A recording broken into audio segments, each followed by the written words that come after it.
Buenas tardes, diputado. ¿Cómo estás? Un gusto. Hola, Stephanie, buenas tardes. Un saludo para ti y para toda la audiencia de Sin Máscaras, a tus órdenes. Pues muy buenas tardes, diputado. Pues aquí viendo obviamente todo el tema de Mexicana de Aviación, pero también pues muy enfocados al tema de Xóchitl Gálvez, sobre todo esta parte que han venido creando esta idea los opositores, la derecha en México, que es, o ella misma se autoascribe como indígena.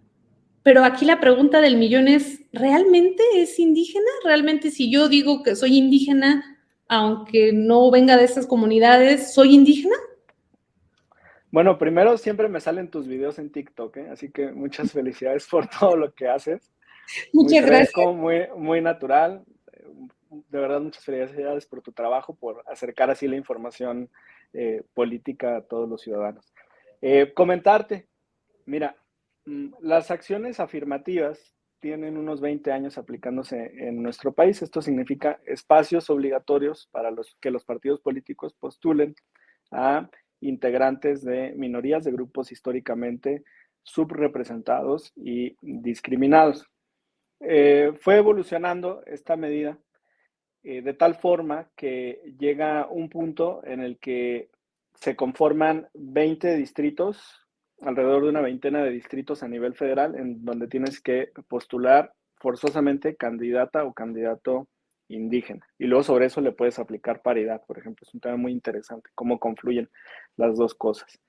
Y además se pone la obligación de que los partidos políticos, al registrar su lista de pluris, ahí incluyan en el primer bloque de 10 en cada una de las circunscripciones a una o un diputado indígena. Morena sí cumple con todas estas medidas, por eso es la bancada más plural de todo el Congreso, la bancada que tiene más compañeras y compañeros integrantes de pueblos originarios, es la única que tiene registro de compañeros afromexicanos, es la que tiene más presencia de compañeras y compañeros migrantes con discapacidad, de la diversidad sexual. Todo eso lo trabaja muy bien el partido. ¿Cuál es el problema? El problema está en los partidos de oposición que empezaron a abusar de la figura de la postulación de candidaturas indígenas. Y entonces te encuentras con gente que afirma ser indígena, pero no pertenece a una comunidad o pueblo originario. Hasta antes de 2021 existía un sistema que se llama autoadscripción. Eso significa que si tú te identificas como integrante, como perteneciente de una comunidad o pueblo originario, sin importar el lugar en el que hayas nacido, tus rasgos, tu idioma, todo, tu lengua, todo lo que conlleva o podría pensarse, digamos, de manera tradicional, no. Lo que importa es que tú te adscribieras como integrante de ese pueblo originario. Estaba vigente entonces esa norma y se generaron abusos. El último está en un recurso de reconsideración, creo que es 1410 del 2021, que es el último recurso, el último juicio que tiene la ley de medios de impugnación en materia electoral, y ese lo resuelve la sala superior y es en casos así súper excepcionales, casi no se utiliza. ¿Qué pasó? Que un candidato del PAN, Oscar Daniel Martínez Terrazas, del estado de Guerrero, supuestamente, en realidad creo que tiene ascendencia en Morelos, pero es la misma circunscripción, es Morelos, Puebla, Tlaxcala, Ciudad de México y Guerrero, son esos 5 estados. En esa circunscripción, en este bloque de 10 candidaturas, el PAN registra a este candidato, Oscar Daniel Martínez Terrazas. Él, frente a su partido, presentó su solicitud de inscripción como miembro de un pueblo originario, de una comunidad indígena. Y acompañó a ese documento, a esa carta bajo protesta, a decir verdad, en la que se autoadscribía como indígena, un certificado de una comunidad de Tetelcingo, ahí del estado de Guerrero. Con esos 2 papeles pasa el filtro de la comisión interna del PAN, que ve los temas de elecciones. Acá en Morena se llama comisión de elecciones, en el PAN no me acuerdo cómo se llama ese órgano interno. Pasa por el registro que realiza el PAN en sus órganos nacionales, pasa por la inscripción en las comisiones del Instituto Nacional Electoral, pasa por la aprobación de la candidatura en el Consejo General del INE, y cuando se da a conocer la lista, porque además con muy poca transparencia, querían testar todos los nombres de los que pertenecían a estas acciones afirmativas para que nadie supiera quiénes eran, supuestamente para no exhibirlos y para no exponerlos a discriminación y demás, pero querían tener eso como muy en secreto, muy en sigilo. Llega entonces la lista, se hace pública, y ahí la comunidad de Tetelcingo dice, esa persona no es de aquí, esa persona no forma parte de la comunidad, esa persona está afirmando falsamente que es indígena. Desconocen a este señor ante las autoridades, ante el Instituto Nacional Electoral, y entonces se da a conocer este documento, llega a la sala superior, y una noche antes de que se instale esta legislatura, de la que soy parte, que inició en 2021, bajan en una sesión de medianoche a esta persona de la asignación de su diputación, y entonces se la entregan a la siguiente indígena de la lista, que además era mujer. Pero así se previno el registro o la asignación de una diputación a este falso indígena. Entonces el tribunal se cansa de estos abusos que vienen de la derecha y obliga a que el Consejo General del INE emita nuevos lineamientos. Y de esos nuevos lineamientos es de lo que escribí mi columna en Milenio, que se publicó esta semana. Y esto pues incluye dos fases, Stephanie. No sé si vayamos bien hasta ahí, si quieres comentar algo más, te explico ya estos dos apartados. Sí, vamos muy bien, estoy viendo aquí los comentarios que nos están poniendo. Va. Entonces, ahora son dos pasos, ¿ok? Para quienes aspiren a una postulación como indígena en 2024, estas normas ya son las que están vigentes. Digamos, acuerdo del instituto en cumplimiento a esta sentencia 1410 del tribunal, fue aprobada en el Consejo General del INE a finales del año pasado, participamos en esa discusión, desde Morena lo defendimos, sobre todo para preservar la lengua originaria. En eso hicimos mucho énfasis en las participaciones. Fue la tercera semana de noviembre. Y después se publicó en el Diario Oficial de la Federación el 25 de enero. Esto significa que todos los partidos políticos que quieran postular a una candidatura por este principio de representación de pueblos originarios, comunidades indígenas y afromexicanos, tienen que presentar estas dos fases. La primera, el aspirante debe de enviar una carta bajo protesta de decir verdad en la que se autoadscriba. Pero ahora esto tiene una calificación, ¿ok? Por eso ahora se llama autoadscripción calificada. En esa carta que él o la aspirante está presentando, tiene que decir a qué pueblo originario o comunidad pertenece y dónde está ubicada. Tiene que decir si habla la lengua originaria que se habla en esa comunidad.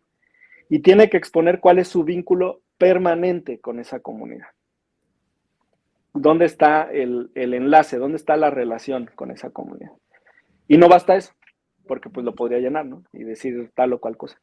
Ahora tiene que entregar un acta pormenorizada de la comunidad, donde una autoridad indígena, conforme a su sistema normativo, o que tenga reconocimiento bajo un sistema ejidal, o que esté registrada ante las autoridades que se encargan de ver trámites precisamente relacionados con los pueblos originarios, le diga al instituto o certifique que esa persona nació en esa comunidad, que esa persona habla la lengua originaria, que diga si esa persona ha hecho trabajo comunitario, si esa persona ha tenido un cargo bajo el sistema normativo indígena, por ejemplo, que haya sido anciano, que haya sido mayordomo, que haya tenido alguna actividad relevante. Muchas veces no son remuneradas, es un tema más como de cumplimiento con su comunidad.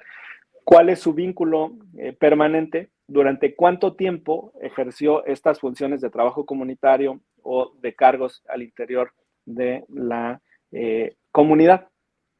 Y es como una especie de apoyo, digamos, a esa postulación.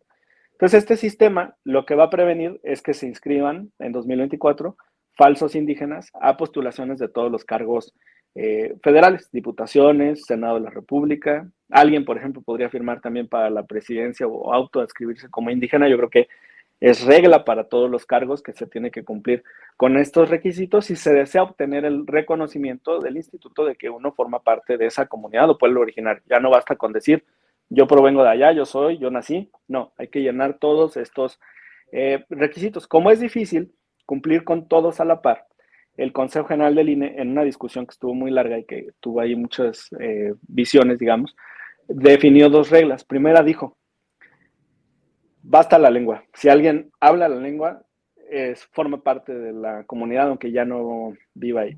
Y segundo, si no habla la lengua, tiene que cumplir por lo menos con 3 de los otros requisitos. Claro que si cumple con los 6 o 7, pues es extraordinario.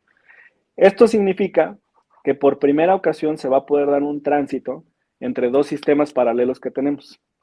El sistema normativo indígena, que se llama Usos y Costumbres, que está reconocido en el artículo 2 de la Constitución, y el sistema de partidos políticos. Va a ser muy interesante, va a ser increíble que alguien que haya tenido un cargo bajo el sistema normativo indígena pueda transitar a un sistema de partidos y ahora tener un cargo de representación en el Congreso. Imagínate, reitero, tener aquí en la Cámara a alguien que ya fungió como anciano, como mayordomo de alguna comunidad y que auténticamente conoce a esa comunidad y que por supuesto va a luchar por ella porque conoce sus necesidades y su potencial, Estefanía. Ese es el sistema ahora. Pues me parece muy interesante porque entonces se le está cerrando la puerta a todas estas personas, como en el caso de Xochitl Gálvez, que se diga, pero que realmente nunca ha hecho nada por una comunidad o que realmente a la comunidad que ella dice que pertenece, que precisamente allá en Hidalgo. Y sí, sobre todo porque si eres parte de esa comunidad, hablas tal cual la lengua o fuiste parte de este sistema, pues que tienen ellos como usos y costumbres, que ya no son, ya no se denomina así como usos y costumbres, pues Normativo, evidentemente, sí. normativo, exacto, evidentemente sabes qué necesita esta comunidad. Y esto pues no es como el caso de Xochitl Gálvez u otros que andan también por ahí, que se dicen ser parte de una comunidad, pero nunca la han ayudado. ¿Qué pasaría entonces en el caso, ya con estos nuevos preceptos? ¿Qué va a pasar con Xochitl Gálvez, que sigue ya afirmando que es, pues sí, indígena tal cual? ¿Habría algún efecto legal? ¿Habría alguna situación? ¿Tendría ella que dejar de decir que es indígena? ¿Tendría que demostrar todos estos puntos? ¿O no aplica para la presidencia tal cual? Yo creo que un candidato a la presidencia que se autoadscriba como indígena tendría que cumplir con todos estos requisitos para que entonces el Consejo General del INE lo reconozca como tal. En este momento estamos en una etapa muy temprana en la que los partidos y las coaliciones, y ahora ellos el frente, están desarrollando procesos internos para elección de cargos que no son de elección popular. Ellos le llaman representante o responsable de la creación del frente, ¿no? Opositor. Y en Morena y aliados son las coordinaciones para la defensa de la cuarta transformación. Y lo hablo en plural porque al mismo tiempo se está jugando la coordinación nacional, que la coordinación legislativa de la Cámara Alta y la Cámara Baja, y el responsable tienen nombres según las perspectivas, digamos, internas de cada instituto político. Entonces, en este momento, como es una etapa interna de los partidos, no estamos en la fase del registro, pero si ella, por alguna razón, en algún momento del proceso electoral del año siguiente quiere que el instituto le conceda esa representación que dice tener de los pueblos originarios, debería de reunir todos estos requisitos. Incluso la comunidad podría, al igual que en el caso de Oscar Daniel Martínez Terrazas, refutar su pertenencia a ese pueblo originario. Es muy difícil, sin ser parte de la comunidad, denunciar que alguien no forma parte de ella. Los sujetos legitimados precisamente son ellos. Pero a la vez la carga de la prueba sí está ante el instituto y obviamente ante la sociedad, pero digamos jurídicamente ante el instituto, en quien afirma pertenecer a esa comunidad. Ya por ahí le han respondido. Beatriz Paredes el otro día en una entrevista con Loret dijo, yo también soy indígena, y realizó una crítica muy severa. De la Madrid también de refilón lo tocó. El propio Krill, cuando lo cuestionamos en la sesión de la comisión permanente la semana pasada de por qué no se separaba de su cargo, nadie le estaba haciendo ningún comentario sobre su color de piel. Dijo, sí, sí, soy blanco, pero tal. Ya incluso mandando como una especie de mensaje indirecto sobre esta situación. Yo veo reacciones entonces del lado del frente para pedirle directa o indirectamente que no lucre con esa supuesta pertenencia. Si la quiere utilizar políticamente como una propuesta de campaña de que llegue la primera mujer indígena a la presidencia, yo creo que en ese momento que hace ese pronunciamiento, sí el instituto estaría obligado a requerirle que cumpla con todas estas situaciones. Entonces, esa más o menos es la ruta, Esteban. Ok, entonces alguien de la comunidad en Hidalgo podría demandar o esta parte de decir, bueno, pues ella se autoascribe como tal, tiene, y en el caso que fuera ella la candidata, que acá estamos seguros que sí va a ser la candidata del frente, tendría entonces ella que demostrarlo tal cual, porque digo, sabemos bien que es bien complicado que ella sea parte de esta comunidad y que hable la lengua y todo lo demás, pero pues ella lo está usando con esta finalidad política. O sea que en un futuro sí se podría evitar que ella lo use con esta finalidad política, porque realmente está lucrando con ello. O sea, ese Hay es... dos opciones. Sí, hay dos opciones. La primera es que ella aspire a registrarse como una candidata indígena, lo cual le daría pues toda la cobertura o la plataforma para comprobar que su aseveración es cierta. Por eso ya no basta con decir soy indígena. La otra, que veo más reactiva y no propositiva, es en el caso de que ella en la campaña afirme o su partido afirmen que es la primera candidata a la presidencia indígena, entonces en ese momento sí, activar, digamos, la exigencia al Instituto Nacional Electoral a que se desarrolle todo este procedimiento para comprobar que sí forma parte de. Y el pueblo originario me parece que tiene legitimidad en todo momento. Desde ahora mismo lo tendría, porque ya lo está haciendo público ante la ciudadanía y es una cuestión muy especial que creo que no se puede juzgar desde fuera de la comunidad. Tendrían que ser ellos los que en este momento lo planteen, digamos. Okay, bueno, entonces tendrían que ser a fuerzas nada más la gente de la comunidad. O sea, nosotros como por ejemplo militantes no podríamos hacerlo si estuviéramos fuera de la comunidad, no podríamos hacer esta en un futuro que ella no se inscribiera tal cual, pero que en la campaña sí estuviera utilizando el ser mujer indígena. Como militantes lo podemos demandar o a fuerzas tiene que ser la comunidad. No, yo creo que ahí sí, porque tú estarías buscando proteger el sistema que ya estableció el instituto en este acuerdo, para que no baste con decir formo parte de, sino que además se compruebe. Yo digo que desde este instante, un integrante de esa comunidad ya tiene toda la legitimación para impugnar la supuesta pertenencia de otra persona con cualquier finalidad que tenga, me refiero obviamente al ámbito estrictamente político. Ya en el momento del registro, pues te decía, si forma parte de su plataforma de campaña, si forma parte de sus propuestas, si forma parte de su propaganda, la institucional del partido o de los partidos de su coalición o de ella, en ese momento que ya está haciendo la oferta o se está vendiendo como parte de, en este mercado, digamos, electoral, ahí yo creo que sí, cualquier ciudadano podría exigir que el instituto desarrolle este proceso para verificar que sí forma parte de, porque ya no basta con decir soy. Pero es una diferencia un poco sutil. Puedes pedir que demuestre, pero no puedes decir no es. ¿Me explico? Sí. Y la comunidad sí puede decir directamente no es, que es lo que pasó en el caso de Oscar Daniel Martínez Terrazas, del diputado federal. Ese derecho es de la comunidad. Ok, ok. Y una consulta, digo, ya entrados en este tema que me interesa bastante, ¿qué se puede hacer? Porque algo similar está pasando ahorita digo, esto es un tema totalmente de las acciones afirmativas, pero me parece que también hay una situación un poco compleja con el tema ahorita que se están aprovechando mucho algunas políticas mujeres de todo ya es misoginia, todo es violencia de género, todo es machismo.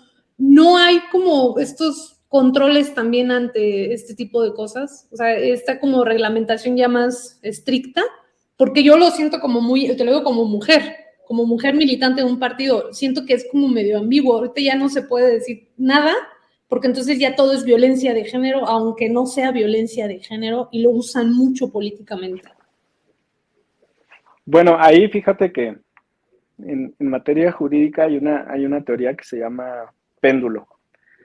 Entonces, los sistemas funcionan de esa manera. Digamos que un abuso, un exceso, una discriminación, una segregación generalizada que ha obstaculizado la participación política de las mujeres estaba en este extremo.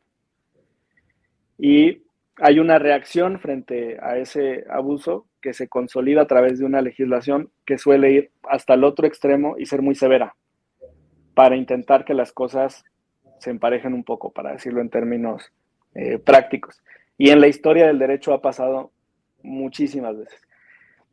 Sí se genera un efecto disuasivo cuando cambias a un régimen que sea muy, muy estricto, pero después se empiezan a presentar fallas en casos concretos, porque las normas no son perfectas, siempre se requiere una apreciación por parte de los juzgadores. Es un debate histórico entre seguridad jurídica y justicia, donde está el supuesto y dices, todos los que caben aquí vamos a sancionarlos de tal forma. Sí, pero también hay inocentes en ese aspecto que no tuvieron la intención que tú mencionas, por ejemplo, de utilizar algún argumento como violencia política de género, y sin embargo puede existir la posibilidad de que sean sancionados. ¿Qué va a pasar? Pues que se tiene que tener paciencia para que el péndulo regrese un poco a partir de todas estas experiencias que estás comentando, hasta que quede un poco en el centro.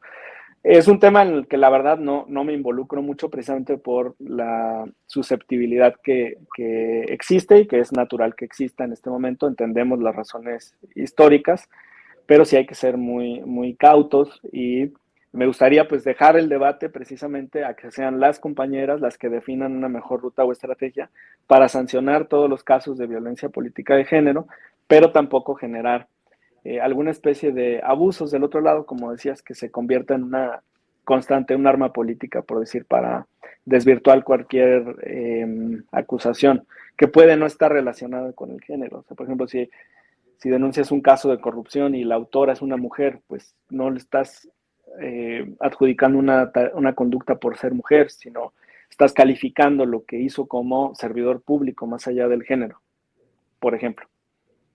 Ok, perfecto. Muchísimas gracias. La verdad es que nos iluminas bastante. Son temas que, bueno, en lo personal y me parece que también aquí en la audiencia, porque están muy activos aquí, tanto en TikTok, Facebook y YouTube, pues nos ilumina bastante, sobre todo estos temas que están como muy, pues al orden del día por el tema de Xochitl Gálvez, por el tema de violencia de género y por todo lo que se va a venir en estos días, pues que ya están al calor político. Muchísimas gracias, Hamlet. Y bueno, pues esperemos verte pronto por acá. Un gusto, la verdad es que ya te había visto igual en algunos programas y me parece que iluminas mucho por esta parte que tienes de conocimiento muy estricto en esta rama del derecho. Y bueno, ya finalmente, de manera personal, me gustaría preguntarte, ¿alguna lectura que recomiendes igual yo creo que eso mucha gente de la audiencia nos los va a agradecer, con respecto tanto al tema de violencia política de género o el otro tema que estábamos viendo en cuestiones pues de autodescripción como tal? La sentencia del 1410, que es el recurso de reconsideración que le da cauce a este nuevo sistema, el acuerdo propio del Consejo General del INE, que tiene una extensión ahí como unas 30 páginas. En temas de género, el primer caso así muy, muy relevante fue la acción de inconstitucionalidad número 2 del año 2002, que es del estado de Coahuila, cuando se inscribieron lo que en ese momento eran lo que se llamaba cuotas, no sé si recuerdes. Y bueno, tú estás muy joven, pero en ese momento empezó este punto como a debatirse. Por cierto, el PAN objetó ese derecho a la participación de las mujeres. Ese es el punto del que parte la apertura de estos espacios.